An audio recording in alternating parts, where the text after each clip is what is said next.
Welcome everybody to today's Reality Change with Kris. My name is John Hawkins and I'm here with my friend Serge Granbois. Thank you, John, and we'll see what today brings. Yeah, I was just saying before we started that I'm not sure what might be on Kris's agenda today, and we decided that we were going to give him free rein to talk about anything he wants. As if that makes any difference at all. or any sense. Do you remember some things from last show? Oh, I do remember the last show. Oh. The last show was very interesting. It was the one where I blew my fuses for the second show in a row. Okay. Basically, it was about... I guess we can't have too many of those. Oh, I know. I like, I know. What's a day without blowing a fuse? Yeah.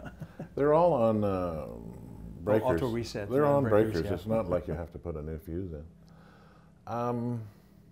Yes, it was about expanding our notions of self and identity, and basically loosening them up away from being focused on the body or on even on this lifetime or on our being male or Canadian or any of those designations, and loosening the sense of identity and self to be more multidimensional and more aligned with the community of selves that we're part of. What was the expression? The life of the one is the life of the many. Mm. Yeah, the journey of the one is the journey of the many. Right. Stuff like that. Mm.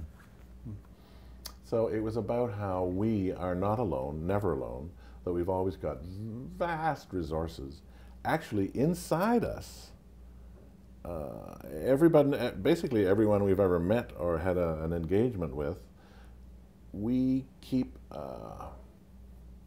somehow we keep a living part of them inside us to continue to influence us if we want. It's very interesting. How are we doing? Good. Not that I would remember much of it. Yeah. So why don't we get the old fella in there? Why don't we?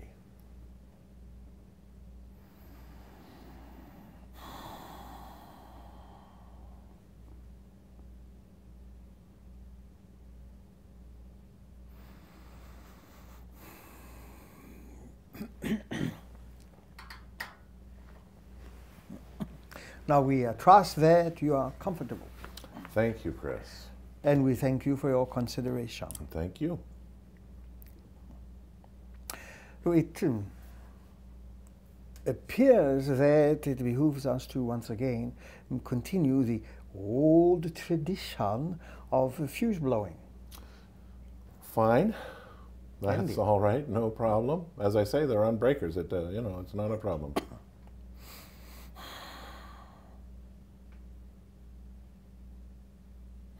So we presented the idea that even what we speak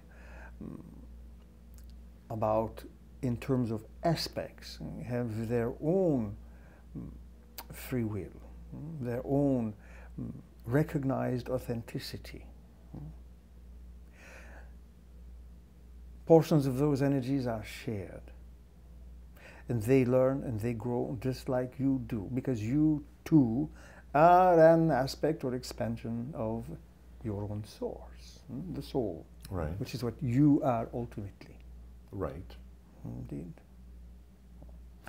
So some time back, we gave a different interpretation and perspective on karma. Yes. This was now many shows back. Yeah. In a different location. Indeed. Do you remember that?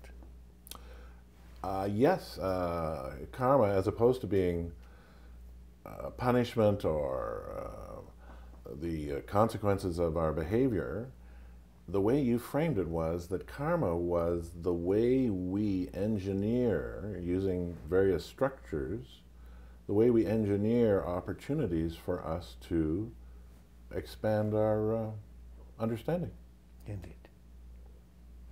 Now, what happens to the personality which is different from self?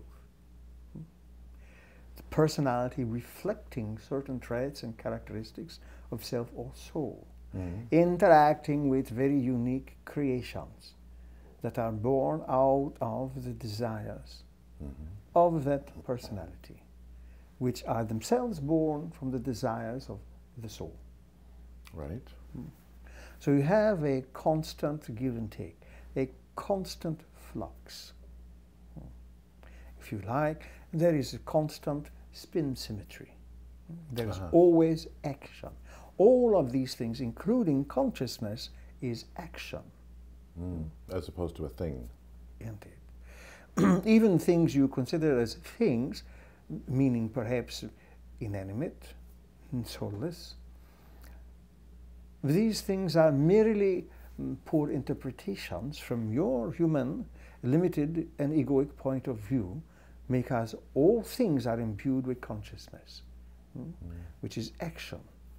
So to your eyes, perhaps the furnishings, the stones, the mountains, all of these things appear inanimate, but they too are at their most basic level. They are all quantas. Well, I was going to say that really echoes quantum physics, which nobody really, I don't think, has understood what that means. The general populace may have an idea, and usually that is what they run with. But the basic truth of it is that it is all alive. And constantly moving. Indeed.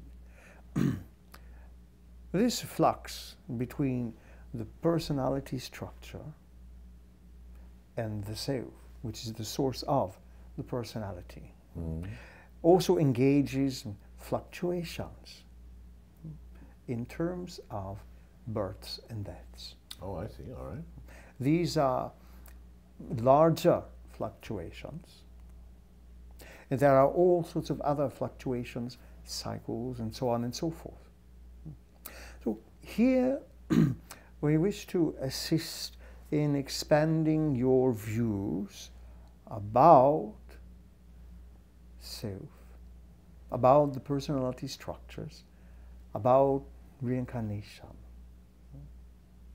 You are all accustomed to the standard view of reincarnation. Life, life, life. Whether you subscribe to the eternal now, where all actions occur simultaneously, or not, is irrelevant to our point. What we want to convey is that there is such a beautiful, intricate, much more than a dance. This is a waltz on a grand scale, such that the soul, your authentic self, does not necessarily reincarnate. It is eternal.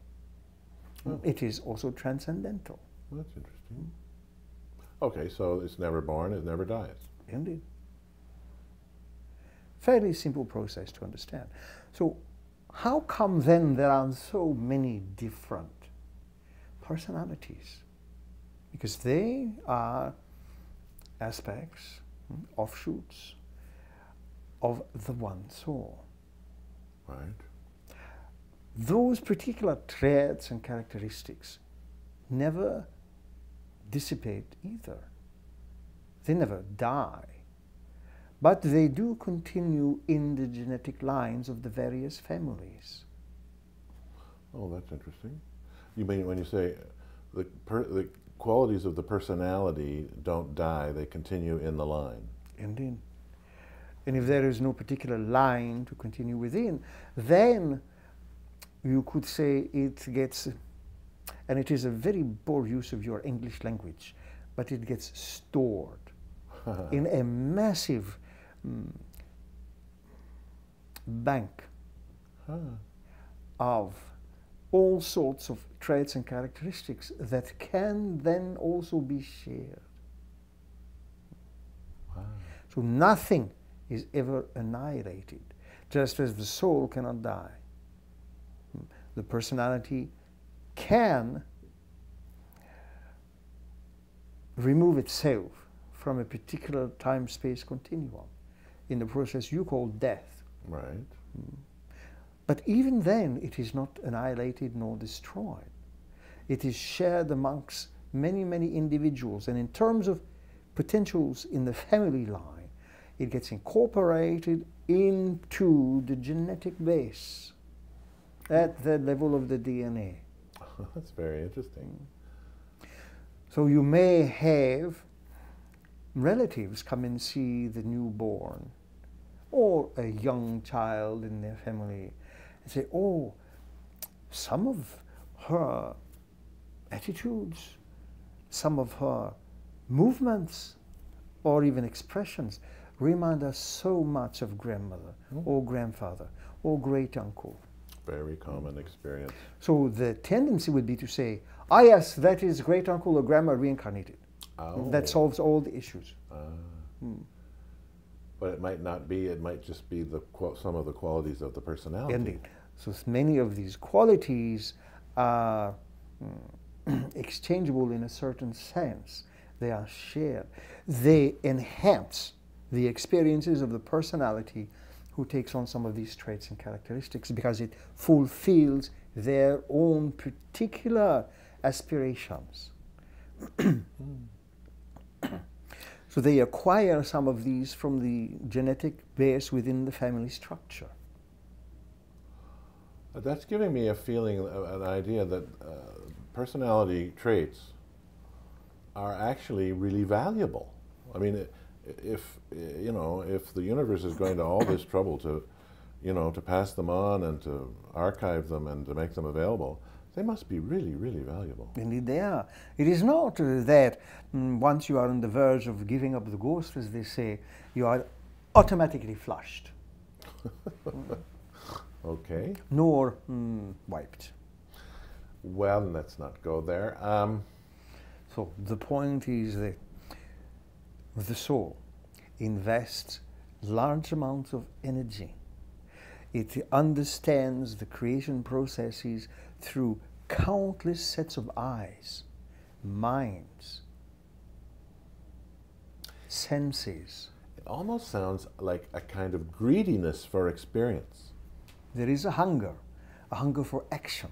The soul is never static. It is not some kind of inert blob of energy somewhere. That is one of the poorest interpretations that is rampant within metaphysical and New Age communities. Just energy. But you forget that that energy is full of life, is full of life's potentials. It is what generates universes. In order to fulfill all of these traits, these desires of the soul. What's it looking for? It is looking for nothing in particular that you can relate to in that way. It simply desires expression, action. It desires fun. It desires challenges. Desires fulfillment. Indeed. All of these have one common purpose, is to funnel it all towards greater and greater fulfillment. And it is not limited only to the actions and the activities within your plane of existence. The soul. Indeed. It cannot be limited in that way because it too is eternal. From your point of view, it may appear that is engaged with several different lifetimes, perhaps even 100 human lifetimes. But that is only a tiny slice of the pie. And it is not necessarily a pie that you can actually remove pieces from until there is no more pie. Nothing of the sort exists. There's always more pie. And because it too is transcendent. Right. Well, that's so you a wonderful vision. An phenomenal series of interactions that cut through all your notions of time and space. But it is your notions of time and space that actually keep you from experiencing the greater venues of potential available to you as a species. So you keep repeating your history. You run into the hamster wheel of history. You keep repeating wars and strifes and problems often so petty. And through that you seek answers, but you do not realize that you cannot get new answers by repeating the same thing over and over throughout history. Mm-hmm. You must change your approach and your tactics and your understanding. And if you knew in that way, you actually understood how one person is related to all of humanity, therefore meaning that all of humanity is related to all of humanity throughout all of time, you would not engage in many of the activities that you do. No. Because you would be filled with grace and gracefulness. And there is a very nice saying too about how gratitude opens up the heart. You would be filled with gratitude knowing that regardless of appearances and regardless of where in the world this person or that person is from or comes from or is, they truly are your brothers and sisters. Even the animals are your brothers and sisters. They simply have a different form. You know, I'm just going to quickly tell a story about what happened yesterday. I was on the way to work, and I have been deliberately saying to myself, okay, I'm going to get loosey-goosey about my idea of who I am and how I'm related and cooperation and all that wonderful stuff. And on the way to work, there was a guy who passed me wearing a kind of an odd outfit, quite colorful, quite slightly, noticeable. And anyway, he turned around about 6 feet ahead of me. He turned around and he looked at me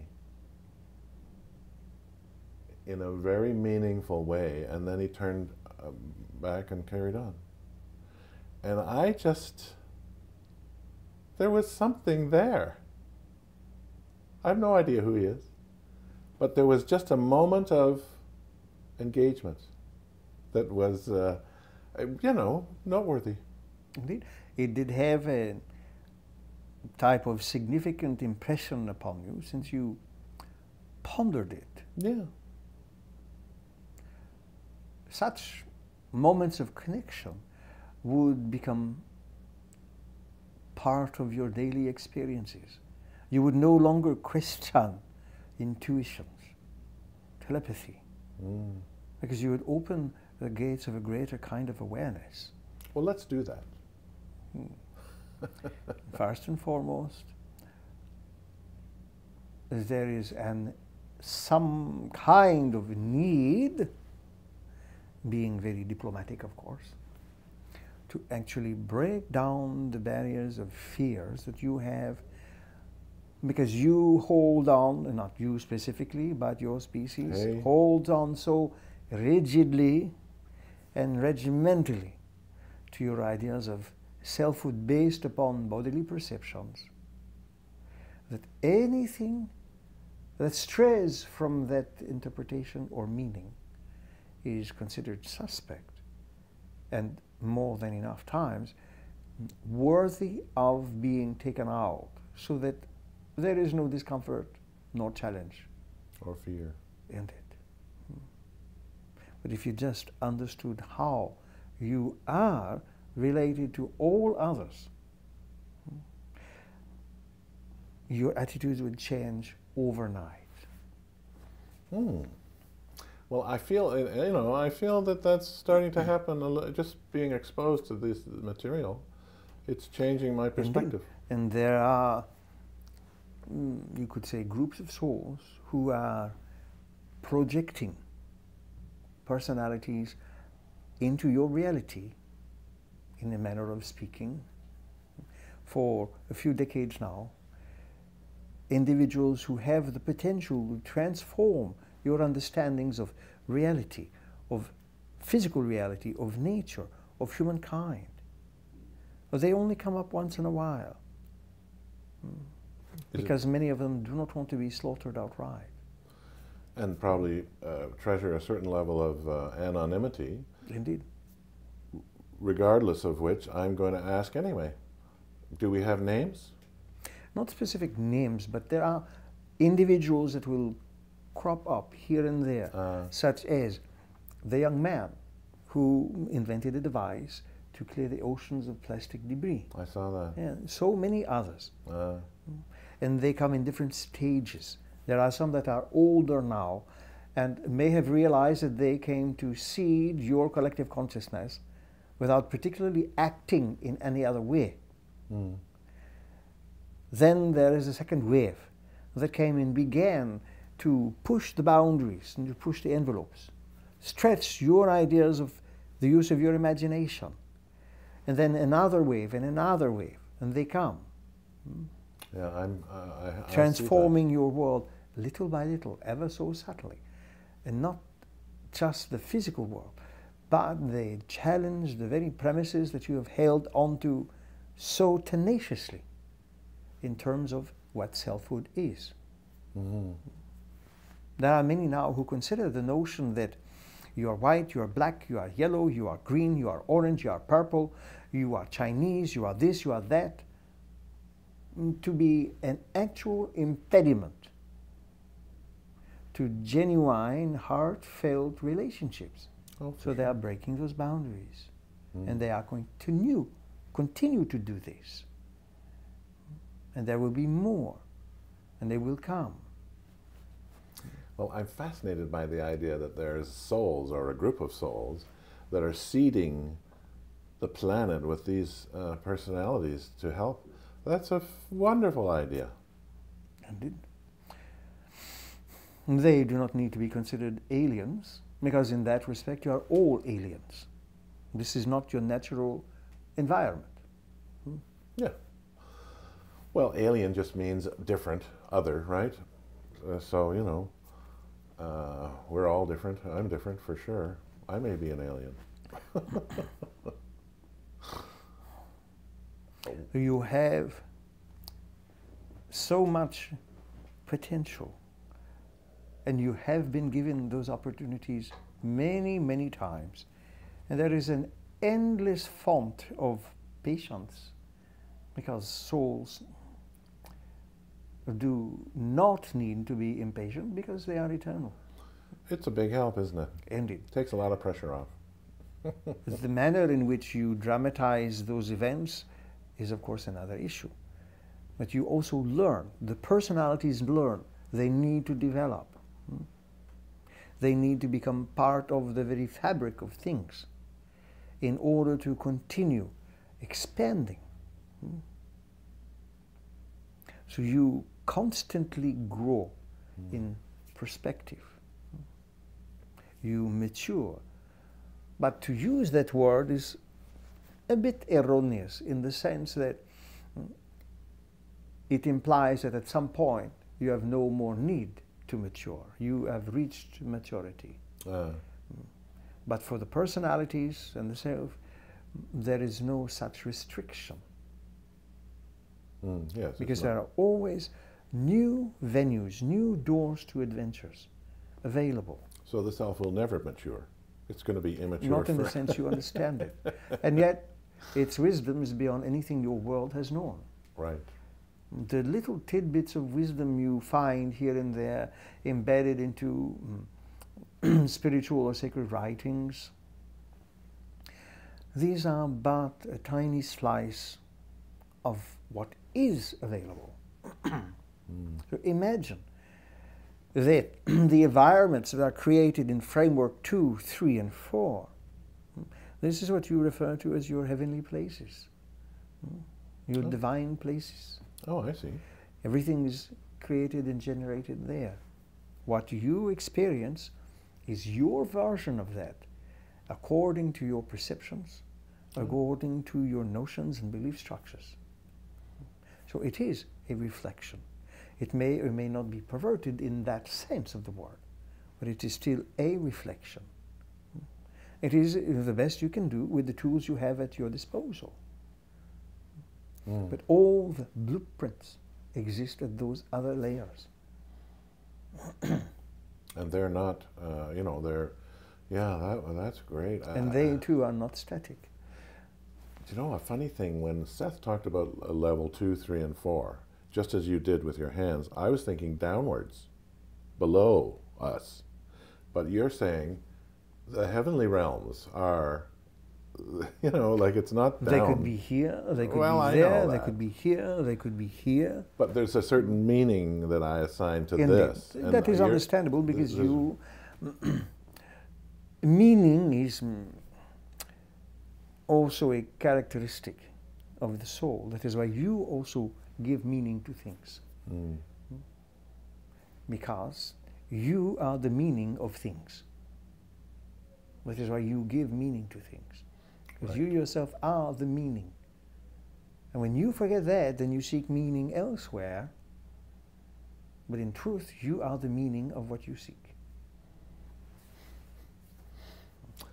The meaning of the one is also the meaning of the many. And we will leave it at that. Well, actually, that's good timing. Indeed. Then do enjoy your momentary break. Thank you, Kris. We're back, and as usual, we're going to talk about a couple of coming events and things before we get Kris back. The first thing, I think, it's getting pretty close, and that is next Tuesday, February the 3rd, is the beginning of the Zen of Channeling the workshop. Zen of Channeling workshop, which I think, you know, you've got a number of people lined up there's for about that. 5 or 6 already signed up. Very good. And there's still some space. I think it'll be interesting because knowing Kris, he's not going to approach it like other people, of course, give his own views or interpretations on it, and provide, you know, step-by-step processes to open up to the process of channeling. Well, it's interesting. I noticed that he designated 10 evenings for that, whereas a normal workshop is 8 evenings. Yeah. I thought that was interesting. So there's going to be a lot of material there. Yeah. The other thing we want to mention is that the other workshop, The Life in the Key of Compassion, is well underway. Yep. We've had 2 sessions already. And the other thing is personal sessions are still on sale. Yes, they are. $150 for 2. Yep. Twofer. And secondly, the books are still on sale for shipping. Yep. And then the other thing is the international sessions. We'll be starting so that's the 4th, I guess, huh? It will be the 4th. The 4th of February, every second Wednesday. So they'll be available. So people, sometimes there's people from different parts of the world just connect and have chats with Kris. I think it's probably worth mentioning, maybe not, but anyway, the international session is like it's a one evening session. Anybody on the planet can sign up and be part of it. It's a Skype session. And the great thing about the international sessions is they're different from the series that Kris does. They are one-offs, and maybe you have a better opportunity there to ask a question. Yeah, because Kris may riff off on some topics, but also open up to questions from the listeners and participants. Right. And because he's not specifically related or restricted to, like in a seminar, then the subject matters are more diverse. Right.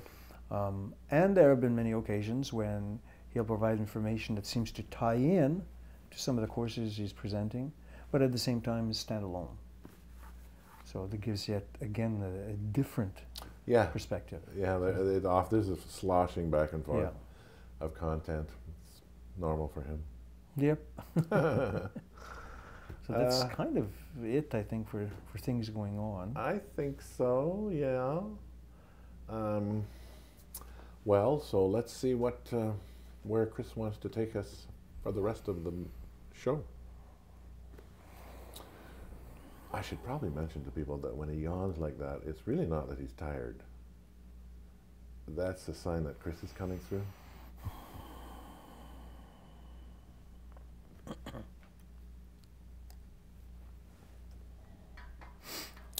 Welcome back, Kris. Indeed. And we see that you have replugged your fuses. Yes, that's right. Thank you. It is important to note that human beings, for all of their apparent idiosyncrasies and complexes, are truly very basic creatures in that sense. Basic. Indeed. The basic need, even beyond eating, sleeping, mating, defending, even beyond that, is very simple. It is to love and be loved. Right. To be part of a loving community. We presented material that is available in PDF format on Joseph's website some years back about sadness and addictions. Oh yes, that book. Indeed. So we want to bring this out because it presents information that gives you insights into the nature of addictions, into why this happens.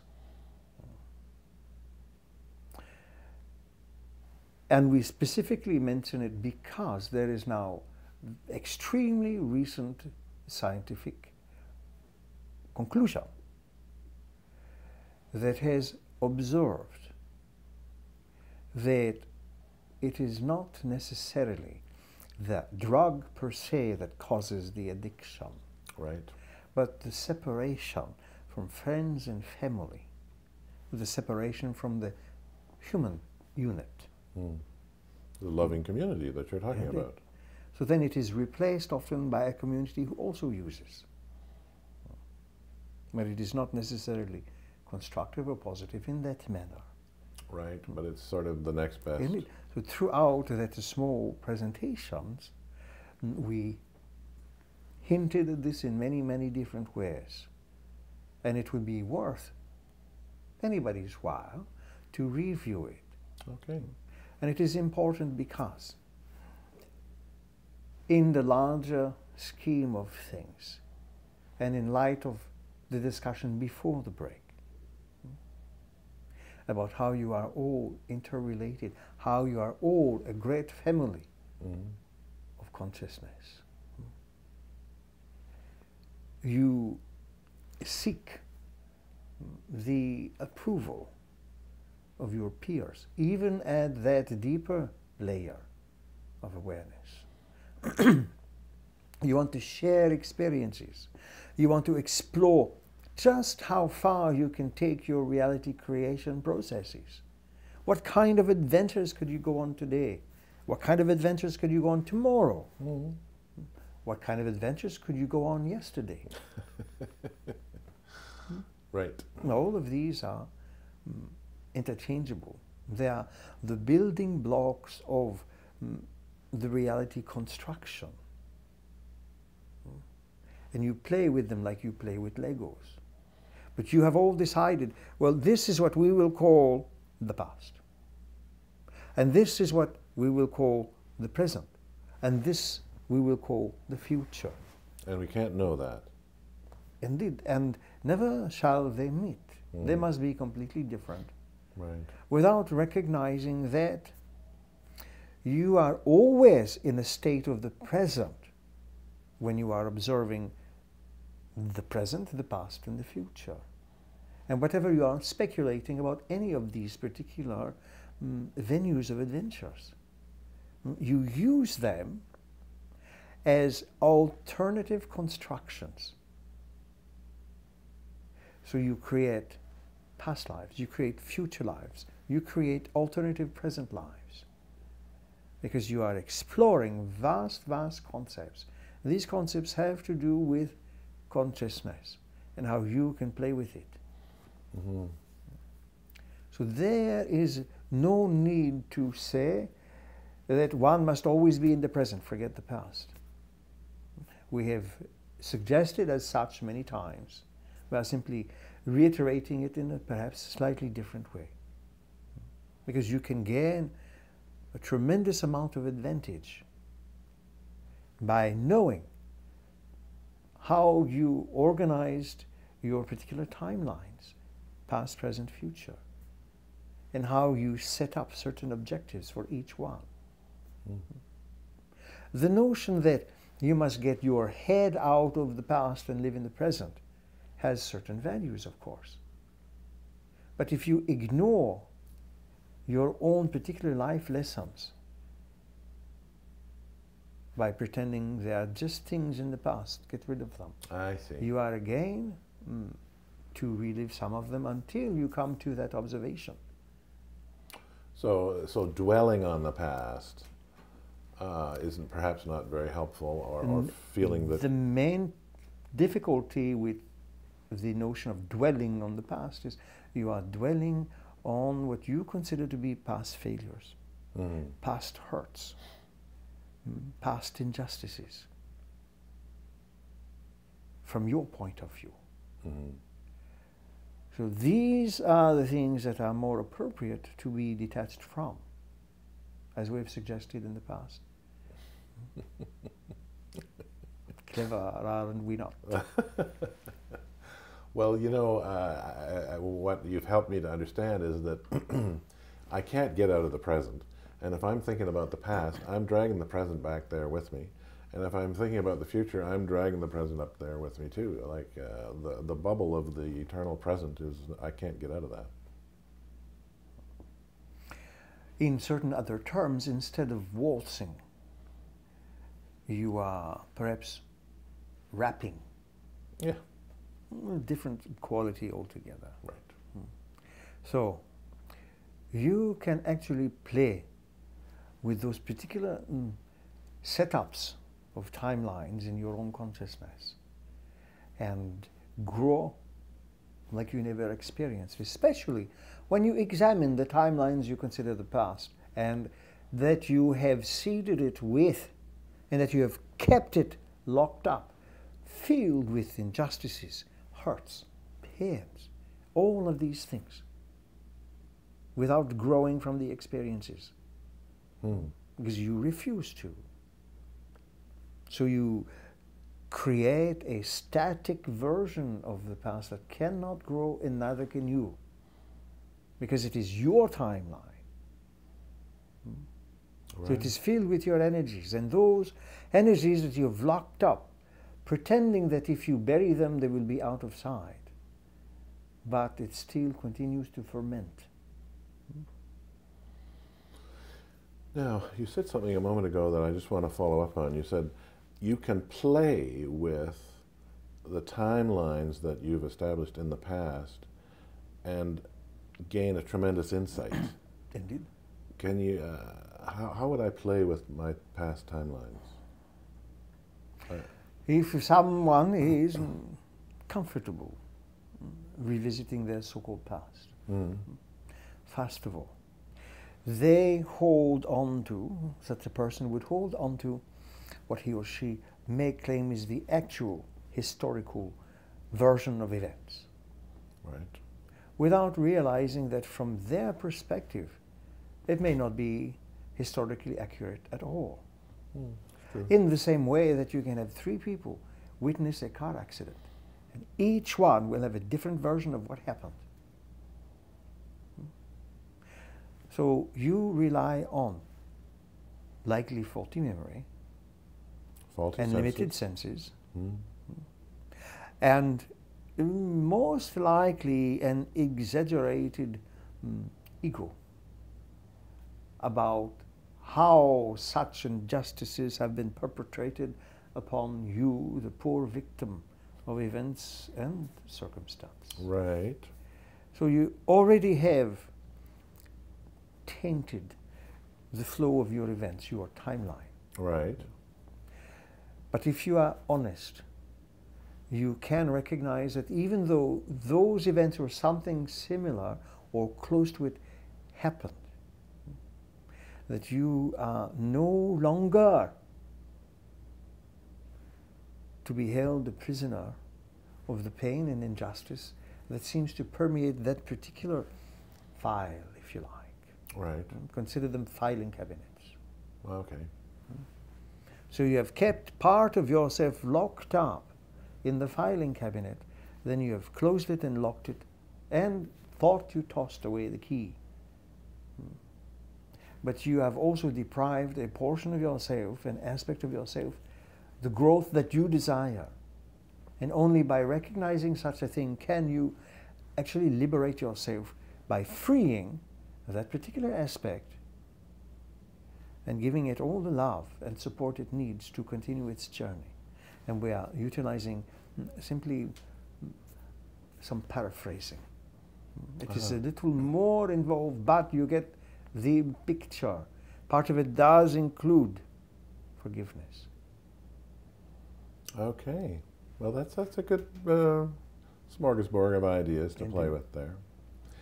One of the things that came to me as you were speaking was, one way I can play with the past timeline is to go back to an event, whatever, that I consider to be a negative event, and to come up with a scenario around that that still represents the event fairly, but has a different outcome. I'll give you an example of what I mean. Yesterday, I was coming down the hall, getting ready to get on the elevator to go down in my building and go home. And I live in a building where everybody wears suits and ties except me. So the suits and ties, the charming personalities who were wearing suits and ties, got in the elevator ahead of me, a few seconds ahead of me. And as I came up to the door, I saw one of the gentlemen in a suit and tie reach down to where you close the door, right? So the door closes, and I'm sitting there saying, oh, those suits and ties didn't want me and, to be in the elevator. And I started to feel a certain anger, or, I started to sort of react. But then I said to myself, John, wait a minute. He could have been reaching for the button to keep the door open and didn't get it in time. That's an absolutely valid interpretation of those events. Absolutely. And that one frees me to not have to get pissed. So that's the one I chose. And there you have a major key, is recognize what choices you are making, what choices you are incorporating into your moment, into your experience. It does have an impact. It can either make you a prisoner, or it can free you.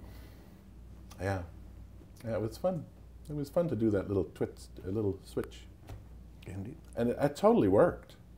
Right? It totally worked. There is no reason as to why it would not work, because it is choice.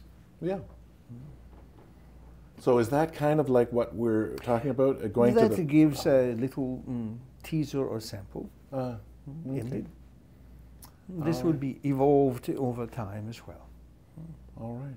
For now, we suggest to return Joseph, and thank you for your lovely consideration. Thank you, Kris. Indeed.